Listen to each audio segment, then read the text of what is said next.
জন্মদাতা পিতাকে মারধর করল সন্তান। ঘটনা উদয়পুর ধ্বজনগর গাইজা দিঘির পার।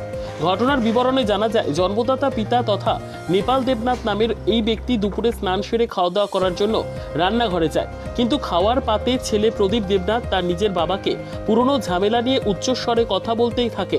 কথার মাঝে হঠাৎ উত্তেজিত হয়ে পড়ে প্রদীপ, মারধর করে তার নিজ বাবাকে। তখন চোখের জলে বাবা সন্তানের মুখ চেয়ে থাকে। যে সন্তানকে ছোট থেকে লালন পালন করে বড় করেছে, সে সন্তান বর্তমানে তার নিজের বাবার উপর মারধর করে।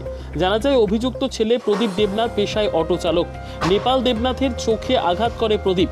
পরে এই ঘটনায় চিৎকার চেঁচামেচি শুরু করলে গ্রামবাসীরা ছুটে আসে নেপাল দেবনাথের বাড়িতে।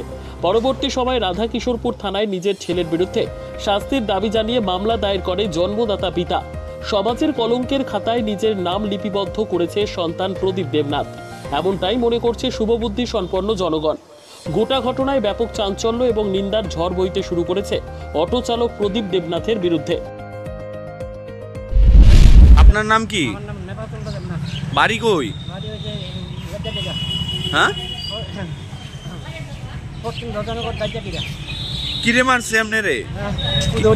আমার ঘরতে বার করে দিব, দুটা যে ফিরতে পারবো, দুটা বার গেছে আমার খান্না বাচ্চা ফিরতে পারবো তো আমার সে বলে ঘর হয়ে গেছে বাড়ি আমার ঘর আমার সব আমার নিজের মাকে জানে কার বাড়ি কার ঘর।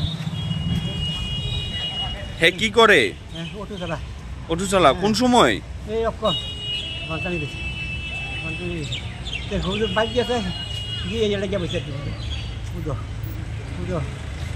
আপনি ভাত খাইতে আসলেন? ভাত খাইতে দিচ্ছেন,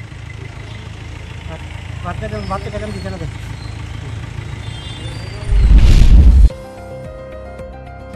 নিজস্ব প্রতিনিধির রিপোর্ট, দুরন্ত টিভি।